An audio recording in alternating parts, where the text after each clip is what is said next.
All right, let's get to it, everybody. Welcome, class, to Classics 160B1, Meet the Ancients. I, of course, am your professor, Dr. Rob Steffen, and today we are officially leaving the Roman Republic in the rearview mirror, and we are moving forward into the Roman Empire. And we are going to see that not just one of the things, perhaps the only thing you need to do to make a successful Roman Empire is just refrain from using your armies to kill your own people. Like, outside of that, you can be batshit crazy for an emperor, and it's not even a big deal. And so we are going to take a little bit of a look at some of the ruling strategies. First of the very strong, good ruler of Augustus, and then all the crazy Julio Claudians, the successors to Augustus. And we'll see how, Caligula, exactly, right? We're going to see how some of their personal, let's call them eccentricities, right? For as weird as they are, and as destructive as they are on an individual level, really don't affect the Roman Empire at all. It just keeps humming right along. So let's go ahead, we'll turn down the lights, fire up this projector for lecture 13.2, the Pax Romana, which of course translates from the Latin as the Roman peace. So we're going to start with a few announcements today, then we are going to talk about Augustus, and in particular we're going to talk about the strategies that he uses to establish himself as the sole ruler in Rome, right? I mean, you really got to think about this in terms of, what if you are the first single sole ruler in 500 years, when during that time the whole ideology is there are no sole rulers, right? This takes some thinking and strategy for how to position yourself there.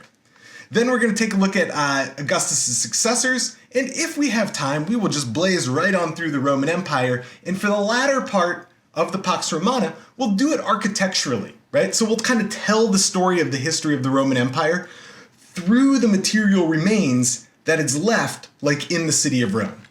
So that is the plan for today. Let's see what we got on the announcement front. You guys know the basics, right? Put it in speaker view. Get in touch with your TA if you need to. This Friday is the last writing assignment you have for this class. I got a good question in the chat about how to cite this source, right? And what I would do is I would go ahead and call the author Augustus, right? Just Augustus, and then the title, The Deeds of the Divine Augustus. And I totally forget whether there's translation information on the PDF. If there is, include translated by whoever. If there's not, no big deal. All right? So, that's, wow. We are so close, guys. I appreciate the 131 of you who are here. I should just do attendance right now. Shame on people who show up at 12:35. But yeah, I appreciate you guys sticking with me here. We got less than a month to go. And it's going to get really real for the last few weeks, right? We're going to have to see the decline and fall of the Roman Empire. Shit's going to be going crazy in here, right? Emperors are going to be getting killed. Barbarian invasions, right? Can't forget about those. So anyway, stick with me. We got a few more weeks left. In terms of the honors project, what I would like you guys to have for this week is just a start on the 3D model, okay? Just start it, right? Start playing around with it. Be ready to have kind of a few sentences to say in terms of so this is what I'm doing. Here's how it's going. This is kind of what I've been able to do. Here's where I'm stuck, right? Doesn't have to be anything formal. You don't have to show anything, but just be ready to say a few words about how that's coming along. And somebody emailed me about the honors project. I'll shoot you an email about back later today, but basically take some liberties with it, right? Figure out what will work on your end. If you need to collaborate with anybody else, that's cool too, but I'll shoot you an email later. Okay, so let's recap the battle for Rome, right? What we did on Monday is we saw the conclusion of a century's worth of civil wars, right? And this all kind of comes out of a very strange time where over the course of 130 years, right? Rome goes from ruling the Italian peninsula, all right, I I guess that's pretty good, I guess. To like ruling the entire Mediterranean, basically, right? And just when Rome's at its peak, then all of a sudden, things start to like fall apart, right? We've got the Gracchi, who are like totally bypassing the Senate, and they're like, we're just gonna make rules that like the people love. And in doing so, gain quite a bit of power for themselves. Then we've got Marius and Sulla, and Marius is like, how about I do the kind of Gracchi type thing, play to the common people, and I'll use my army to march on the city of Rome. And Sulla does the same thing, right? So we've actually got now with Marius and Sulla, Roman generals taking Roman armies to go fight other Romans. And that's not the only time that happens, right? With Civil Wars Part 2, we see Caesar and Pompey, right? Or Caesar against the Senate, kind of led by Pompey there. And this is happening around 50 BC, right? Just shortly after 50 BC. These two are going at it with each other. Of course, Caesar's the victor there, but not for too long, right? The Senate gets him in the end. And then last time we saw the third of these, right? So we've got Octavian, the adopted heir of Caesar, and Mark Antony, the general of Caesar. And that's the third and final set of civil wars. But it didn't always start that way, right? Like Mark Antony as the general is on Caesar's side, right? He's like preaching, he's like, Caesar was great, he's holding the bloody robes of Caesar. He's like, we need vengeance on the Senate. And Octavian, right? He's kind of doing the same thing, right? So he like pairs up with the Senate at first and then turns on him. And he's like, yes, Caesar was treated unjustly, we must get vengeance. And they team up in the second triumvirate, right? Octavian and Mark Antony and Marcus Lepidus, but nobody cares about Lepidus. You don't really need to remember him. And then they go on this tour, like basically taking it to all the senators who were involved in the assassination of Caesar.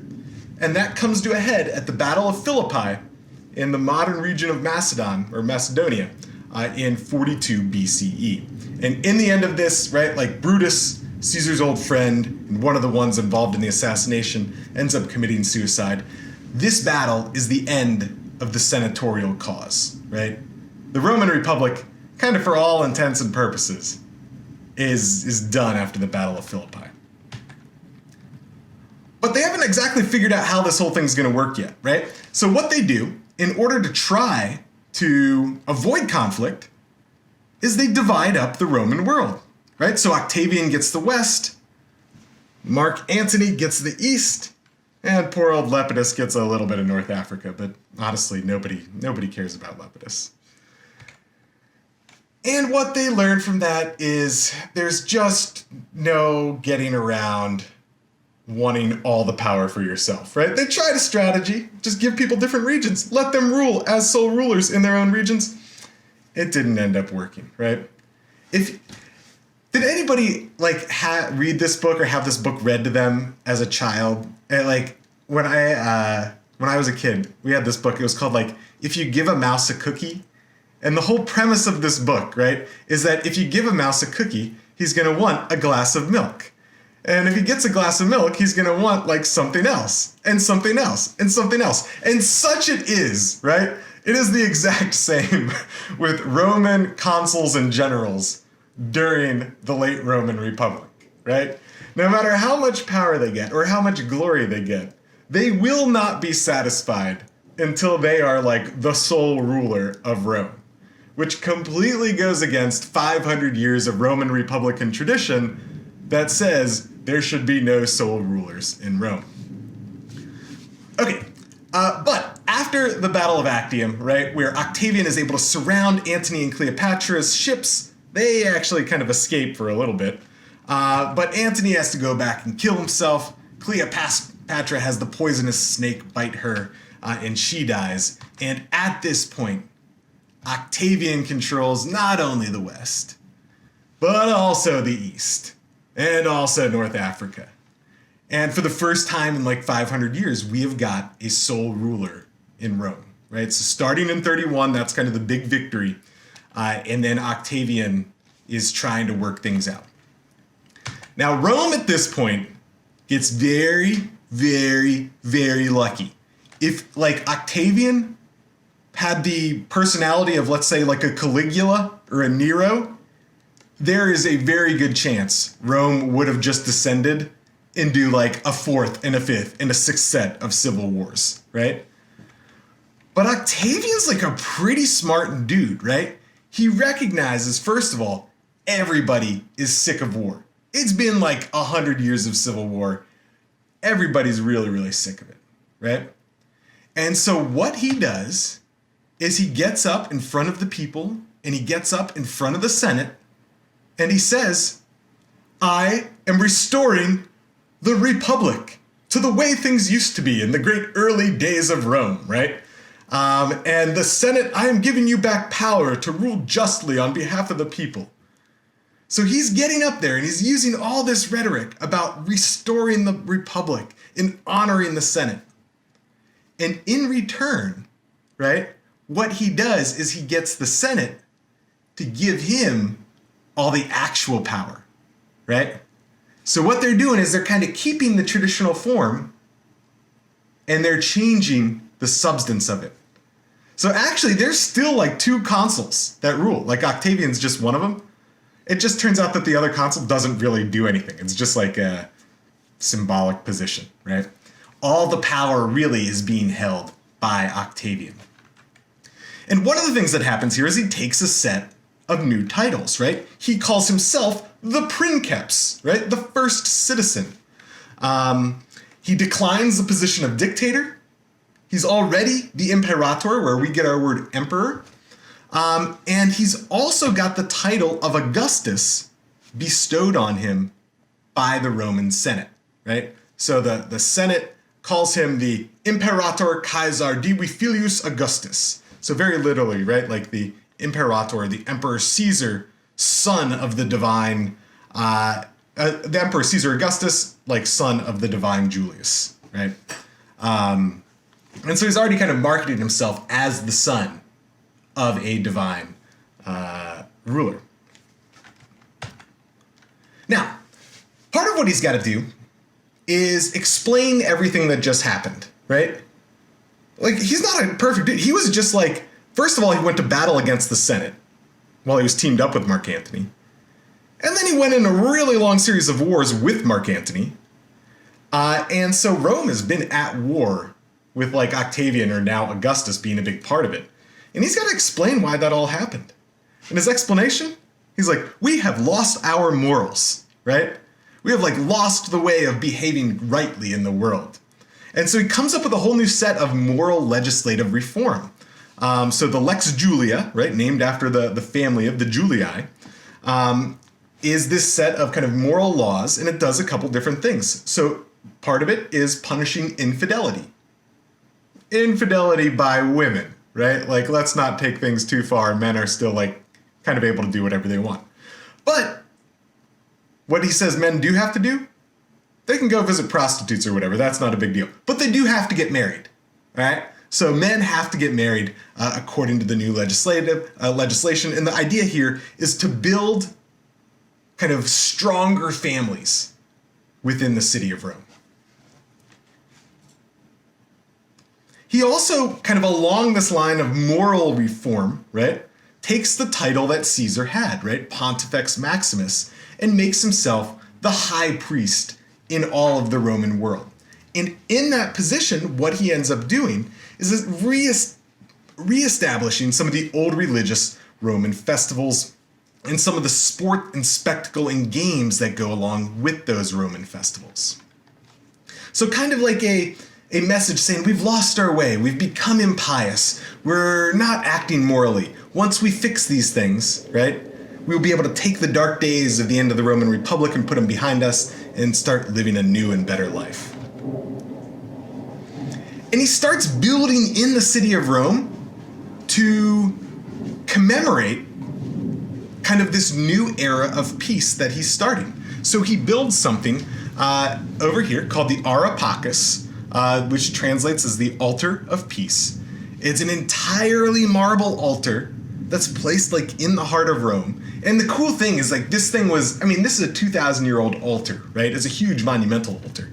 And the thing was discovered almost fully intact in the city of Rome. And so you can still go see it today. It's just kind of north of Piazza Navona, if you've ever been to Rome.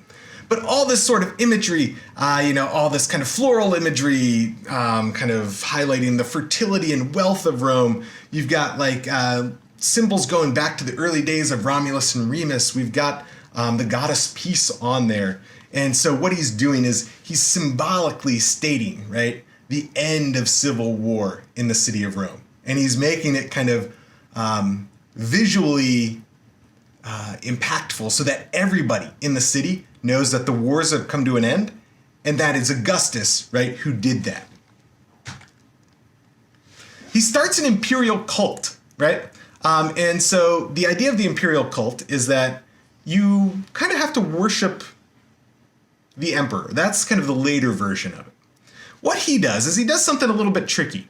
So he has this imperial cult, but he says that you should worship Julius Caesar, my father, right? So he's not claiming divinity for himself. He's saying that his father, right, or adoptive father, Julius Caesar, was divine. And you can kind of see how it's a tricky move by like saying, I'm not divine, but by proxy, I kind of am divine, right?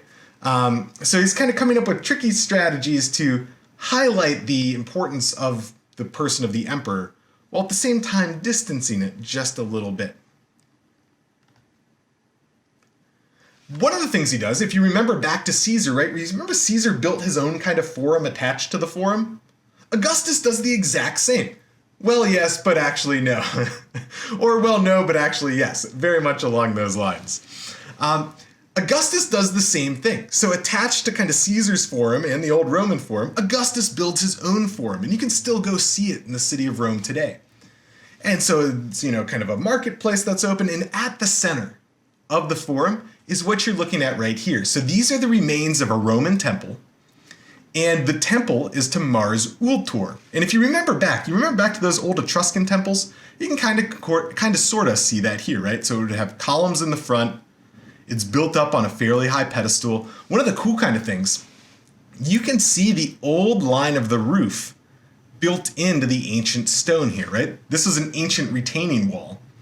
And it's still like, this is an ancient Roman wall that we're looking at here. And you can kind of see where the roof would have been built into the wall. If we had like a slightly different version from around the corner there, you can actually see it's like a triangular kind of hipped roof there. And the temple itself is to the god Mars, right? The god of war. But just like the Greeks, they have kind of like different versions of gods, right? So you have like Athena Parthenos, and you have like which is like Athena the maiden, and you have Athena Promachos, and Athena in front of the battle, and you have Athena Nike, Athena the goddess of victory. Same thing in the Roman world. And here we have Mars Ultor, Mars the Avenger, right? And anybody know, like, why Mars the Avenger? Why is he building a temple to Mars the Avenger? What do we think on that?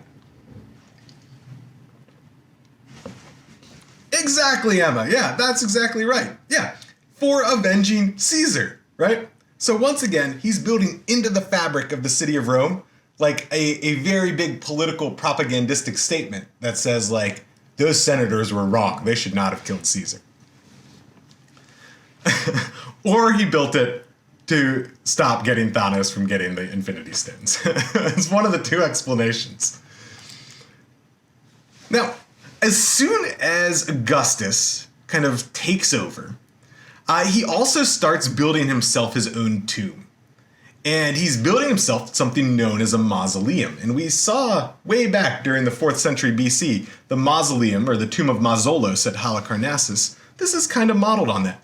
Hugely monumental, right in the center of the city of Rome, very close to the Areopagus, that altar of peace. And so it's kind of one giant cylinder on top of another giant cylinder. And you can still go see the tomb of Augustus if you go to the city of Rome today. And right outside of that tomb is what you guys are reading for this week.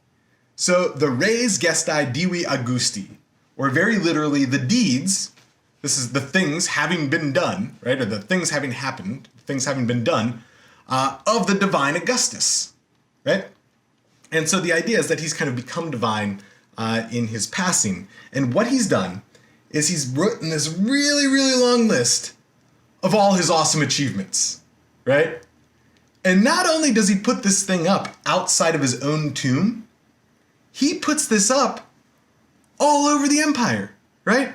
You get a raised gesti, you get a raised gesti, you get a raised gesti, all right? So everybody across the empire can see all the awesome things that Augustus has done. Now, of course, this is also incredibly propagandistic, right? He's not like leaving out the things that like, oh, I killed my adoptive dad's like former general, and that sort of thing. And yeah, so he's putting up this message all over the Roman Empire. And it kind of includes things like fixing temples and building roads and winning wars and all that sort of stuff. Now, this isn't really an archaeology class. I should put together an archaeology class. Archaeology is really like my heart and my true love. But we got to do a little archaeology here. And what we're looking at is one of the best preserved statues of the Emperor Augustus, right? And it's known as the Augustus Prima Porta, which translates as the first gate, because that's where it was unearthed. So it's one of the gates in Rome. This statue was found near that gate. Now, what we've got a youthful Augustus here, right? Looking pretty idealized. He's wearing his breastplate, right, which is decorated. He's got this little dude here, right? What's up with this? What's going on here? Why do we have little baby? He's little baby Cupid, right? Why do we have little baby Cupid?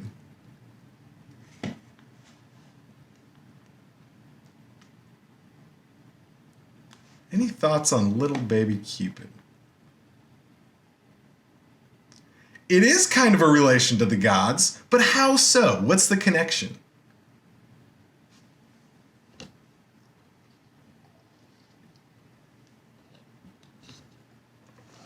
Exactly, right? Cupid is the son of Venus. And Venus is the person who hooked up with Anchises, who gave birth to Aeneas, who Romulus and Remus, Julius Caesar, right? Iulus, the family of the Julii, goes back to the son of Aeneas, which goes back to Aeneas, which goes back to Anchises, who hooked up with Venus.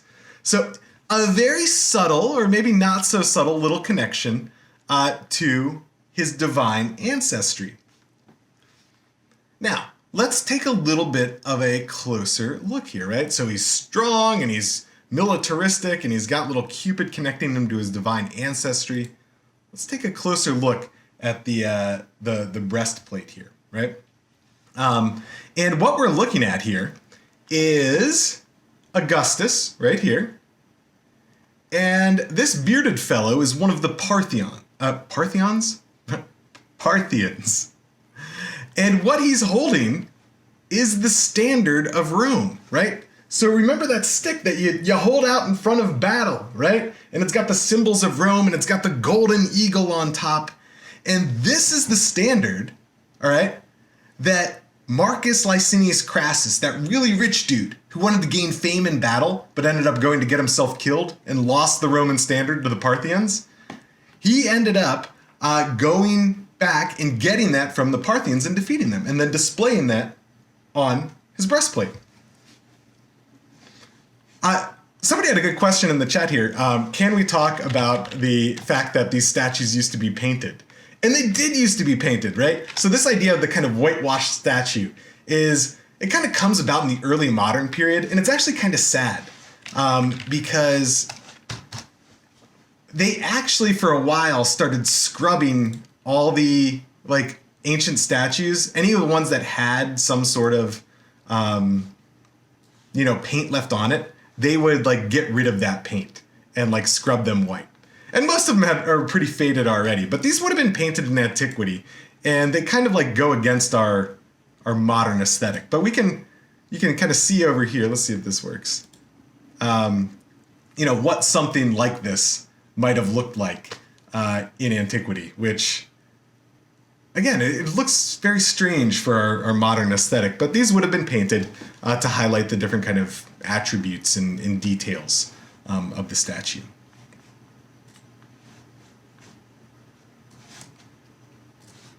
Okay, so a lot of symbolism going on here, right? We've got the Areopagus, we've got the Temple of Mars Ultor, we've got the statue of the Prima Porta with the little like baby Cupid, and Augustus getting the standard back from the Parthians. So Augustus is sending messages all over the place about kind of all the great things he's done and his right to rule. But he's not done there, right? So you remember when we talked about the founding of Rome, right? We talked about how the sources that we have for that are written way, way after the actual founding itself. And in large part, the best sources are written during the period of Augustus, right? And that's on purpose. Augustus, as this new ruler, he's like, we need some literature to like show that we are deserving of our place in the world, right? We've got the biggest empire, or we're building the biggest empire the world's seen. We need something to justify that. So he gets Virgil to write this epic, right? The Aeneid, which is kind of like a Latin version of the Iliad combined with the Odyssey. And he gets Livy, the historian, right, to write this history all the way from the foundation of Rome up to Augustus, justifying kind of not only Rome's place in the world, but also Augustus's right to rule. So very strategic there. And then he starts doing things that are a little bit more practical in nature, right? So that's kind of more propaganda. Now he's doing things that really impact kind of daily life. So we've got a linking of Roman treasuries to provincial treasuries. That sounds super boring, right? Like, okay, so you have coins. This is really useful for being able to trade across the Mediterranean and know that when you get a coin, even if it came from 500 miles away, you know that's a good coin. That really facilitates market integration and specialization in different areas, where like Egypt now can really grow grain and France can grow wine, right? And you can trade those things back and forth. And he also starts focusing on the city of Rome as a place to make the people happy, okay? And so, for instance, we get the construction of the Theater of Marcellus, right? So this space was cleared by his dad, Julius Caesar, and then Augustus builds this theater, and the theater in ancient Rome is used as a place to put on plays. And one of the cool kind of things here, this is very close to the Roman Forum and the Capitoline Hill. But you can still see the archways of the Theater of Marcellus over here. And they're kind of built into not modern, but like kind of medieval apartments, which are now modern apartments. So like, if you have enough money, you can go buy yourself an apartment that's built into the Theater of Marcellus, which is like the coolest thing ever, maybe. Now, if you remember way back to the Gracchi, and especially Gaius Gracchus, one of the things that he did was he set the price for grain in Rome, right? Prior to that, like, grain would fluctuate based on wars and supply and all that stuff. And what Gracchus wanted to do was make sure that they just evened out the price so that people weren't getting wrecked by these fluctuations. When we get to Julius Caesar, and then later with Augustus, they start thinking, what would be even better than like standardizing the price for grain, right? At a reasonable price.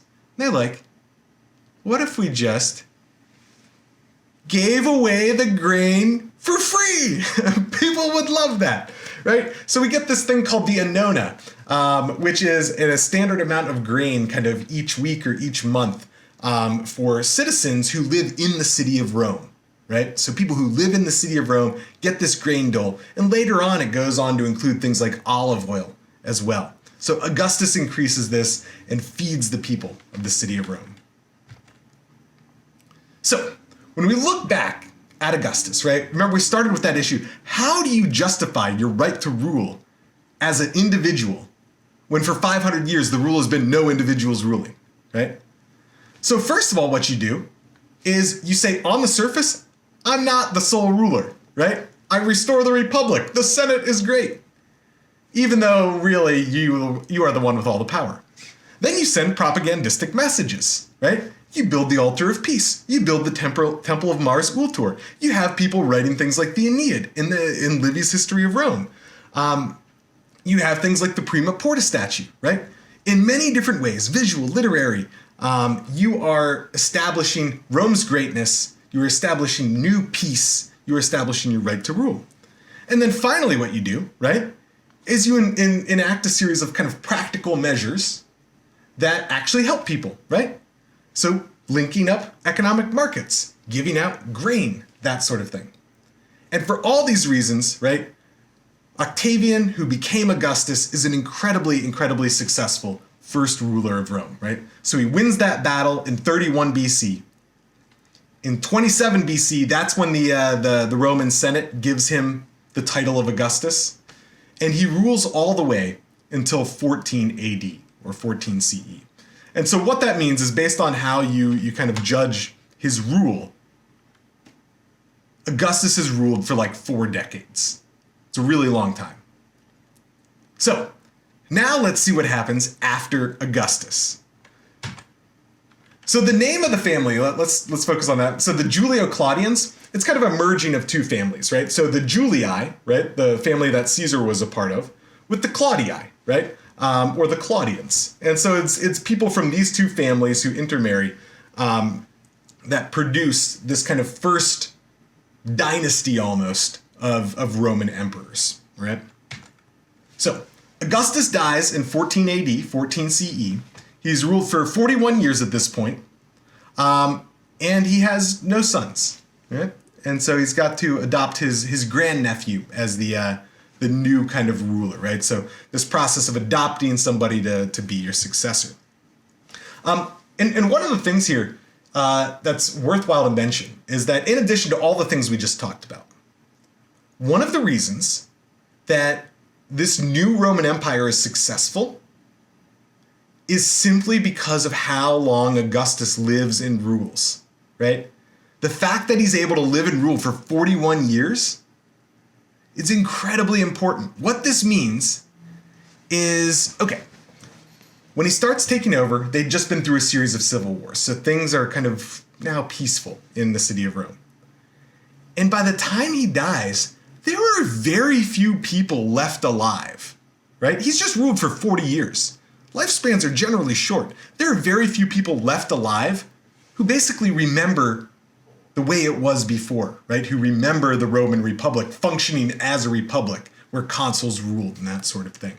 So the sheer time span of his rule is really important for setting up a kind of new political form, right? The new Roman Empire based on a single ruler. That duration of time is hugely important. So this is the guy who's Augustus's successor, his grandnephew, Tiberius. Now, Tiberius, already, we are talking with the second Roman emperor ever. He's already a pretty weird dude, right? So unlike Augustus, he now hates the games, right? And the people love the games, give them bread and circuses, right? So he hates the games. He's neglecting public works, right? Things like aqueducts and temples and roads. What he does like are executions. And so he's having all these executions. And so for the first 10 years of his reign, it's already pretty weird, right? And then for the second 10 years of his reign, things get really weird.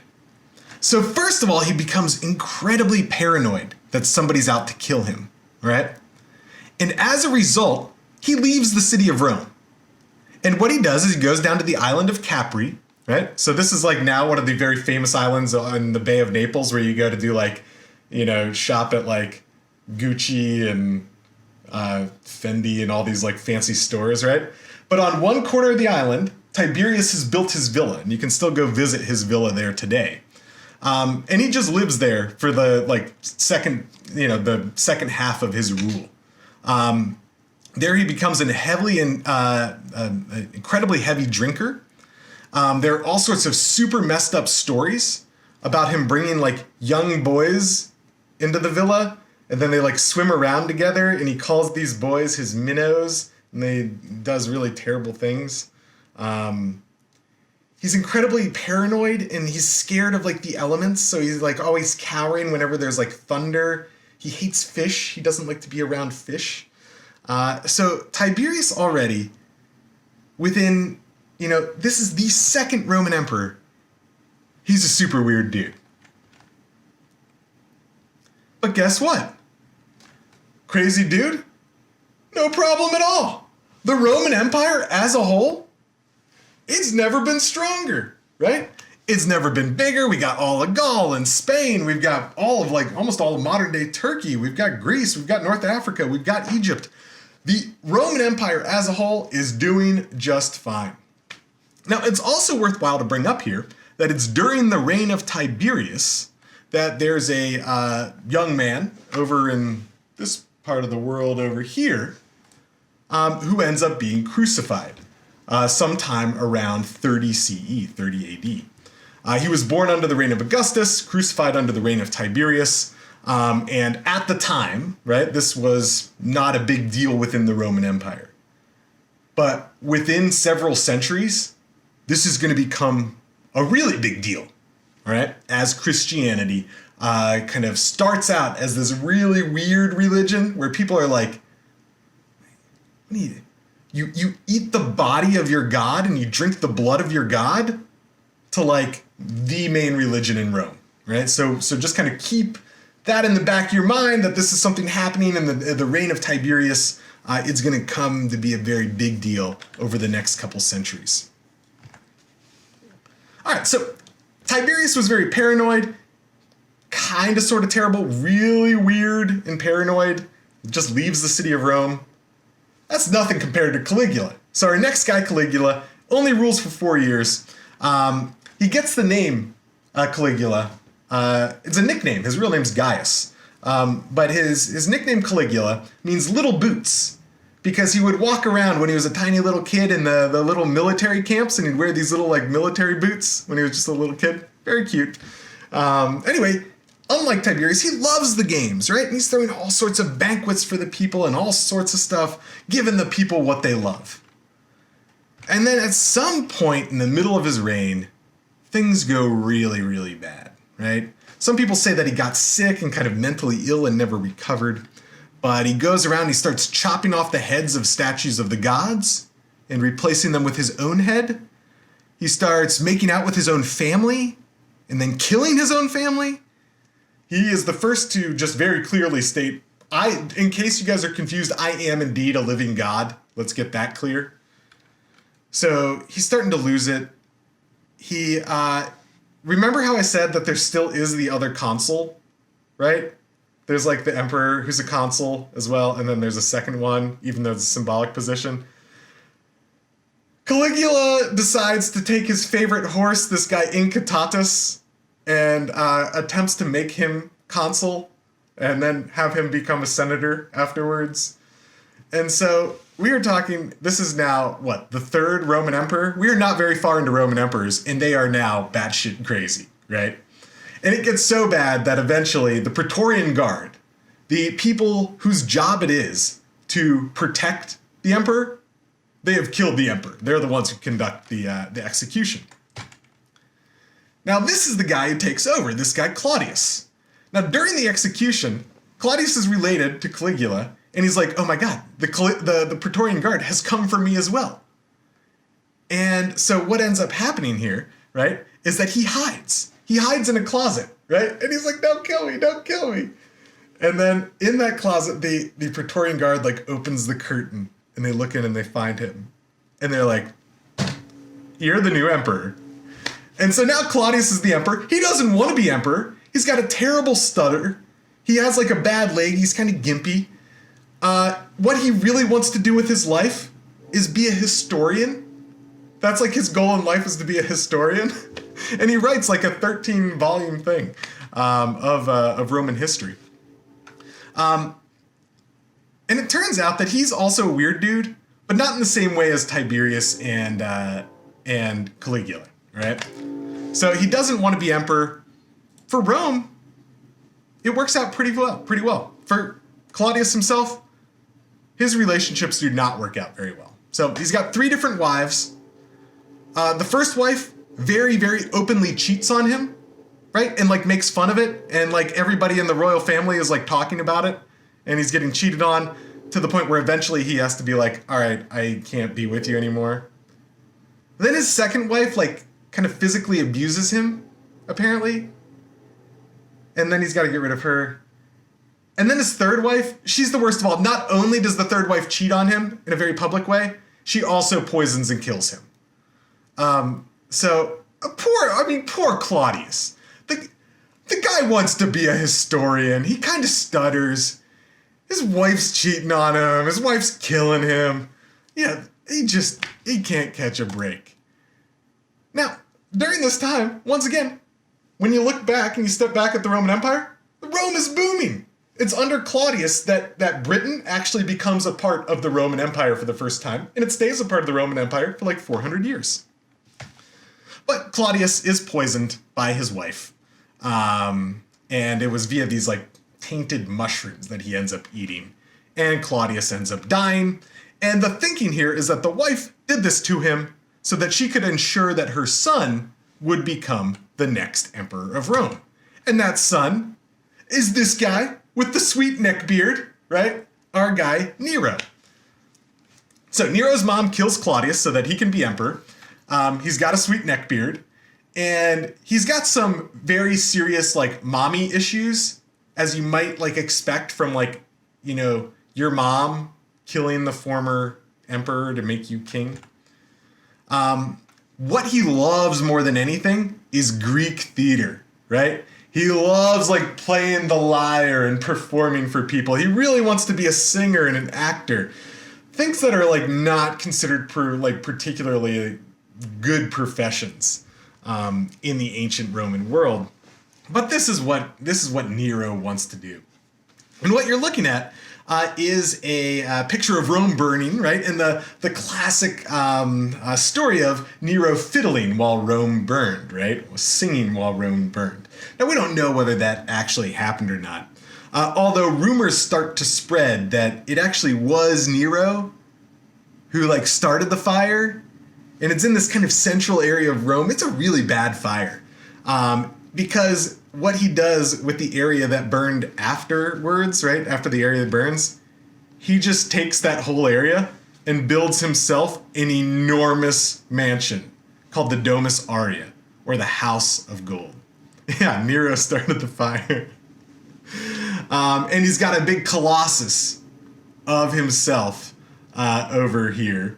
And this golden colossus of Nero is going to become kind of the namesake of another monument of Rome.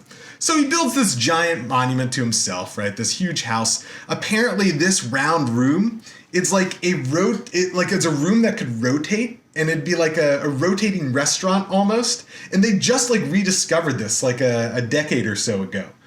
In Rome, and they actually are like finding the mechanisms that would have been used to rotate the room while people were in there. Okay, so Nero loses it again, and in 68 BC or 68 CE, he is also killed, and that brings the Julio-Claudian dynasty to a close. So let's go ahead and do our attendance for today. Then maybe I'll say a few more words, and then you guys will be out of here. But go ahead and put in gray for today's attendance. Gray is the answer today.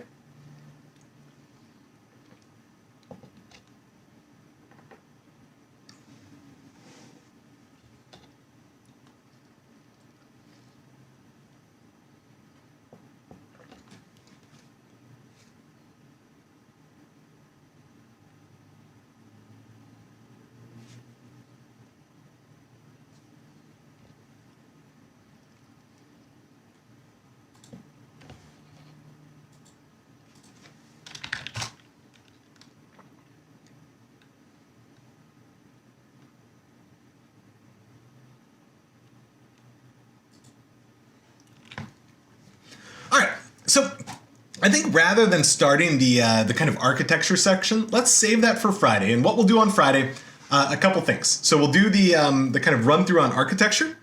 We are going to have a little Q&A about final project stuff. So bring questions. The general goal in the final project is be super creative and convert the like kind of hardcore research that you've done into something that like will be engaging for a larger audience, right? Be creative in how you do that. Make sure that you still got good content in there, right? I still want to hear kind of what ancient sources you're drawing on to make your argument about whatever it is. But, whether it's a series of podcasts or a music video or a graphic novel or a documentary or a mockumentary, whatever it is, like be creative, put some real work into the production value, but bring your ideas on Friday and we can chat a little bit about that. And then for the second half of Friday, I'll meet with the honors people in the Engage VR thing, and we'll talk through where you are there. What is a mockumentary? Think of it as like a documentary, but like with a funny twist to it. So if you've ever seen any of the Drunk History episodes, where they like take different moments in history and then they like drink a bunch and they have like a funny recreation. You're not actually allowed to like go get super wasted and do one of those, but you can kind of act like it. But yeah, basically taking the story or some story that you're focused on and presenting it in a humorous sort of way. What I would like to talk about in terms of kind of our final minute or two here is kind of the main takeaway point I want to get across with the Julio-Claudians and the early Roman Empire here is that Augustus was extremely crucial. I really do think this, right? The fact that he lived so long, the fact that he's like, compared to his successors, very sane and like outwardly respects the Republican institutions, even though like in terms of the way things really worked, he had all the power. And the fact that he goes through all these different propaganda things to justify his ability to rule. So I think that's really, really important. The other thing we learn from Tiberius and Caligula and Claudius and Nero is that personally, on a personal level, you can be insane, right? You can be a crazy Roman emperor. You can kill people right around you, right? You can like have weird executions and kill other members of your family. But as long as you don't take the mighty Roman legions and go fight other Roman legions, the empire is in good shape, right? You can be personally crazy and still have a very successful empire as a whole. And that's kind of what we see with the Julio-Claudians. Now, lucky for Rome, right? The Julio-Claudians are dead with Nero. And what we'll look at on Friday are the kind of series of successors and the rest of this Pax Romana, the Roman peace, through some of the major monuments. And you might be able to guess what some of those are, right? The Colosseum and the Pantheon. And there will be a handful of others. So look, have a wonderful couple of days. I will see you back here on Friday. Have your last writing assignment done and then relax a little bit. And I very much look forward to seeing you then. All right, have a wonderful afternoon, everyone. Good seeing you.